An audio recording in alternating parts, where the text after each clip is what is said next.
Pandemi COVID-19 membuat Taman Satwa Jahari Saleh yang merupakan lokasi wisata edukasi Banjarmasin ini tutup dan lama tidak beroperasi. Sejak ditutup Maret lalu, hingga kini Taman Satwa Jahari Saleh Banjarmasin masih belum mendapat kejelasan kapan akan dibuka kembali. Kendati demikian, petugas tetap merawat hewan-hewan ini dengan maksimal. Pemberian makanan dan vitamin tetap dilakukan dengan dosis sama sesuai kebutuhan. Meski tak ada pengunjung, petugas menyebut disinfeksi juga dilakukan rutin. Kandang-kandang yang ada pun rutin dibersihkan. Untuk selama pandemi, kami setiap harinya rutin memberikan pakan setiap hari, perawatan setiap hari, kondisinya dicek, terus pemberian vitamin 2-3 hari ada seperti itu kondisinya.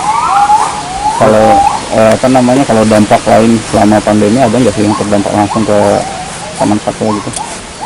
Untuk dampak mungkin tutupnya pengunjung kan sunyi karena tidak ada pengunjung itu. Jadi untuk binatangnya dampaknya nggak ada sih, soalnya tidak ada khusus. Mungkin untuk perawatan selama pandemi ini sama aja sih. Tidak ada perbedaan lah. Tidak ada perbedaan.